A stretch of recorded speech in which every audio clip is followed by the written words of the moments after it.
Welcome to Living the Bible, where we examine the Bible and church history to guide our everyday living. I'm Jason Conrad, and today we discuss a perspective and a person that are impacting modern-day church history.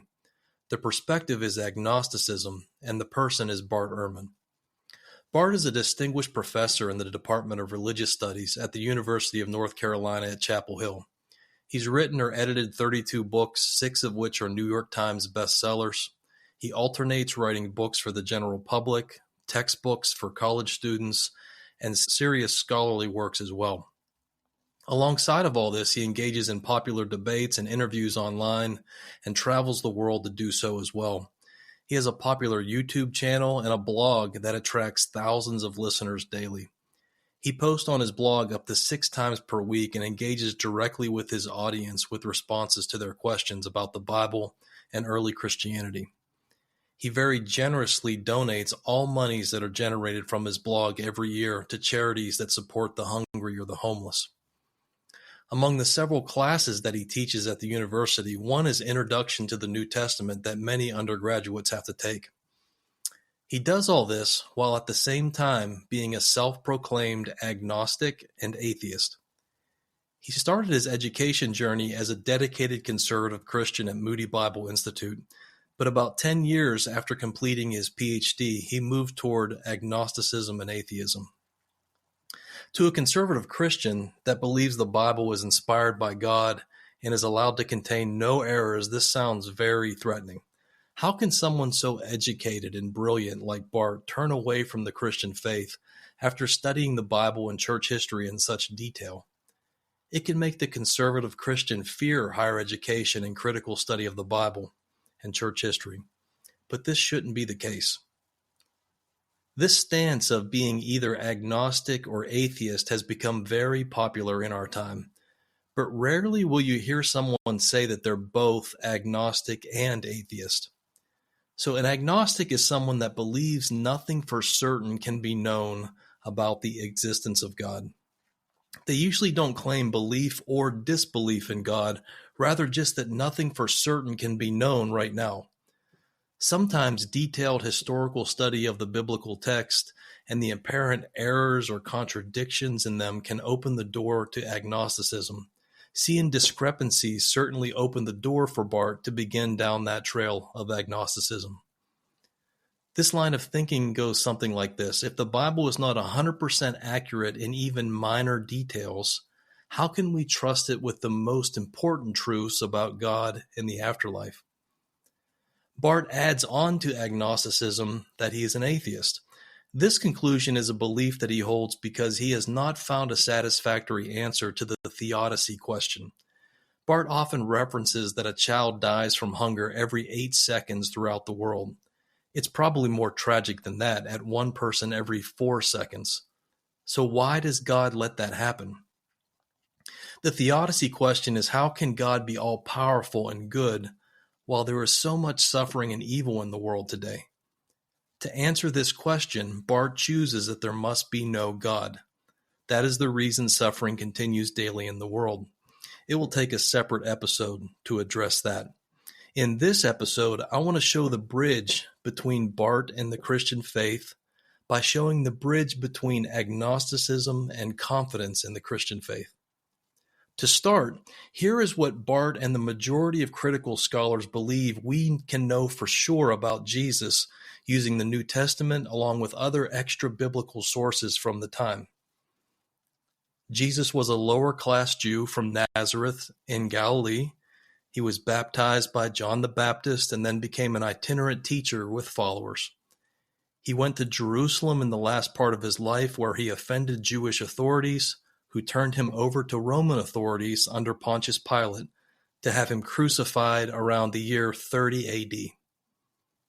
Now, it will take another episode to explore why these are the only pieces of information critical scholars of the New Testament and Bart are willing to agree to. It largely has to do with the time span from Jesus' life to when the Gospels were written, and it also has to do with the authorship of the Gospels and the bias that's used in the writings. Again, we'll save that for another time. But from this list, there's only one piece of information missing that must be there for Christianity to be true, and that is the resurrection of Jesus from the dead. In fact, we could even get rid of several of the other pieces of the established history of Jesus. The resurrection of Jesus is the only thing missing, and it is truly the only essential piece for Christianity to stand. The only part we really need from that list is that Jesus lived as a Jew and was handed over to be crucified around 30 AD. All the rest is extra. But we must have the resurrection. The only reason it is not included in that list of historical details is because of a presupposition, an assumption that Bart and other scholars make. That is, they cannot allow a miracle to be included to explain a historical event. Bart and others say that a miracle is by definition the least likely occurrence that could happen. Since historians are trying to establish the most likely explanation of events in history, miracles by their very definition are excluded. In fact, any other explanation at all is preferred instead of a miracle. Now, this assumption became popular through the 18th century philosopher David Hume in his work entitled An Enquiry Concerning Human Understanding. It's in the 10th section of that work called On Miracles. In short, he says that evidence for a miracle is never sufficient for rational belief because it is more likely that a report of a miracle is false as a result of misperception, mistransmission, or deception than that a violation of the laws of nature have occurred. Consider this from another angle. And sadly, I've heard dedicated Christians say in debates with Bart that God is bound by physics and mathematics and the laws of nature. In a debate between Ehrman and a Christian leader named Justin Bass about the resurrection of Jesus, the famous quote of Galileo was misused. Galileo said, "Mathematics is the language in which God has written the universe." The Christian debater didn't realize that this was a trap, and he agreed to this. So in math, 2 plus 2 always equals 4, and has always equaled 4 in all of human history. For a miracle to happen, you're essentially saying in that moment, 2 plus 2 doesn't equal 4. A miracle is the breaking of normal laws that we live with day after day.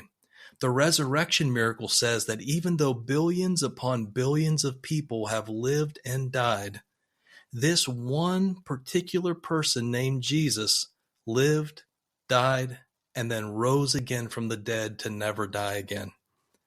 It's an impossible feat, which is why Bart and agnostics cannot consider it when explaining what happened to Jesus. It breaks the normal rules of life. In another Ehrman debate with Christian leader Dinesh D'Souza, that Christian leader said that God was bound to natural laws that sometimes lead to suffering. For example, God had to create this planet with tectonic plates in order to sustain life. And those plates sometimes rub together and cause earthquakes, which cause suffering. This is another bad example where God is being boxed in and limited by the normal laws of physics and nature. God is not bound by anything. This is the essence of calling him holy. He is different and unlike anything we are familiar with. Before we even begin to investigate claims that God has acted outside the normal laws of math or physics, we cannot assume that he cannot act in history if he wants to in that way. If he is bound by physics and math, he is simply part of the universe in the same way we are. He therefore couldn't have created it, and he definitely can't save us from its evils. In truth, he is holy and outside all of creation and its history. We have to allow the possibility that God can act outside the normal laws of nature if he wants to.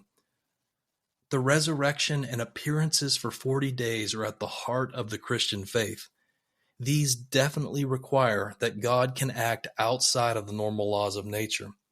If you approach these claims already decided that God can't do it, then you will never be able to believe in Christianity. Paul is clear about this in his letter to the Corinthians. So 1 Corinthians chapter 15, verses 1 through 8. lays down what must be true for Christianity to stand. Importantly, it's also what he says he received from other Christians and apostles as well. In other words, this is the agreed upon essentials for the faith between Paul, other apostles, contemporary with him, and those that were Christians before him as well. So verse 1, it reads like this: Brothers, I am telling you the gospel, the same one that I proclaimed to you all, the same one you received and on which you have stood. You also are being saved through it if you hold tightly to the word I proclaimed to you, unless you believe to no effect. I delivered to you at the start what I also received. Christ died for our sins according to the Scriptures. He was buried. He was raised the third day according to the Scriptures. He was seen by Cephas, then by the 12. Then he was seen by more than 500 brothers at one time, of whom the majority remain until now, though some have fallen asleep. Then he was seen by James, then by all the apostles. Last of all, like an untimely birth, he was seen by me also. And then a little farther down in verse 14, he says this: If Christ has not been raised, then our preaching is empty, and your faith is empty too. Since this is from Paul's first letter to the Corinthians, Bart and others agree this is a true letter and probably the earliest letter of Paul. Therefore, Bart and others agree that Paul does in fact claim to be an eyewitness to the resurrected Jesus. They agree that Paul saw something which led to his conversion and changed his life. They also can agree that all these other mentioned did believe they saw something.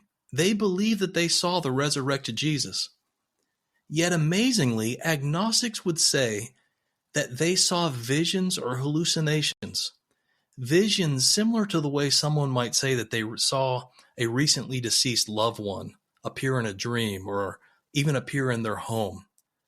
So agnostics agree that the apostles did see something, but we have no way of verifying what they actually saw. In essence, they are doing the same thing Hume was doing. They discredit the sources of the testimony to protect their own presupposition. And what is that presupposition? That God is not allowed to do miracles, that you can't say a miracle is the most likely explanation for something that happened in the past. Because they're not willing to accept that that's even a possibility, they have to discredit all of those who claim that a miracle did happen, that they actually saw the resurrected Lord. The difference between what Bart and others are saying, what I'm saying right now, is this: I believe they did see the resurrected Jesus. That is what led to their conversion and commitment to this faith. It's also what led to their powerful impact on the world and the establishment of Christianity against all odds in the 1st through the 3rd centuries. This is faith. It takes a step of faith. Without faith, it's impossible to please God and to become a Christian. The Christian faith is really based on faith in two elements. First, it's based on the resurrection and the ascensions of Christ to the highest place in the heavens. But second, it is based on the reliability of these first eyewitnesses and apostles. We are declaring faith in them and their testimony just as much as we are declaring faith in the resurrected Lord Jesus. Bart and others say that these are visions or hallucinations like that which others have seen for other historical or mythological figures. Or they argue that there is no difference in Christian eyewitnesses of the New Testament than these other stories of resurrection. Here's some examples you might hear. They reference Romulus, one of the founders of Rome, is claimed to have been seen by one of the Roman senators back in the early days of the founding of Rome. They might mention Asclepius, who's the god of healing in the Greco-Roman structure of the gods, as being resurrected from the dead. They might reference visions of Mother Mary, modern-day visions that Christians around the world, especially Roman Catholic Christians around the world, claim they see Mary appear, even today. I'll even add the biblical example where Paul affirms that the Colossian false teachers are boasting about things that they indeed were seeing in the spiritual realm. In Colossians 2:18 and 19, Paul affirms and says, yes, they're seeing things. There are plenty of spiritual entities to see if someone tries hard enough. We've seen in studying the Ephesian letter that the air around us is full of spiritual entities. But there are 2 points of difference here between the vision of our apostles, like the Apostle Paul, and all these other examples that you could use. In Acts chapter 1, verse 3, it says, to the apostles, he presented himself alive after his suffering with many proofs for 40 days, appearing to them and speaking. So we're not talking about just a flash vision of Jesus one day or one time by one person. This is presented in the book of Acts by Luke that this happened over a period of 40 days. He appeared and hung around with his apostles and provided all types of different types of proofs, talking to them and showing them and proving that he was resurrected from the dead. The second point of difference is the lasting impact from this humble beginning of the church. The church's establishment in the 1st through the 3rd centuries against all odds in the Roman Empire is too real to have a foundation of smoke. Paul's confession of his interaction was physical and life-changing. He also had no reason to convert, as he was doing just fine before his encounter with the resurrected Jesus. Jesus' own blood brother James had a life-changing conversion after his encounter with the resurrected Jesus, whereas he wouldn't even commit to Jesus while he was alive and teaching.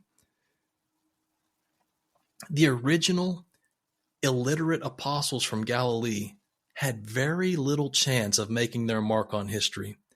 As archaeologists and historians know, it's only the upper echelon of society that we know anything about from the 1st century. The poor had no way of leaving their mark on history. All these other appearances, both ancient and modern, may be true indeed. If Asclepius appeared to his followers alive from the dead, that doesn't affect me or the Christian faith in any way. It doesn't affect the resurrection of Christ. If Mary appears throughout the world to other Christians, that doesn't affect me in any way. It also doesn't affect the resurrection of Christ. They have not and will not change the central role Christ's resurrection plays in world history. It's the resurrection and appearance of Christ that is vastly different than all others. Of the 8 billion people in the world today, 2.4 billion claim to be Christians today. But it's the early church from the 1st through the 3rd centuries that really bolsters my faith, more so than when Christianity became the official religion of the empire in the 4th century. It's those opening years when the faith grew against all odds. The blood of the martyrs was seed for the church. Person after person was persecuted, tortured, killed because of their faith in the resurrection and ascension of Christ.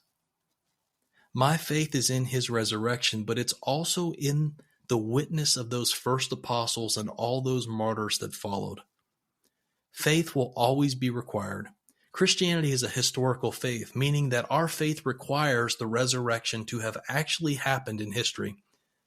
But there will never be enough evidence to take away the need for faith.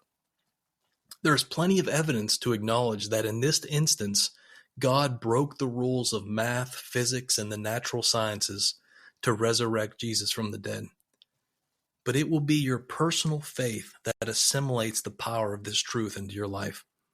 The mistake modern Christians can make is to object to what modern scholarship and scientists are finding out about our world and about history. Our faith can flourish and grow because of them.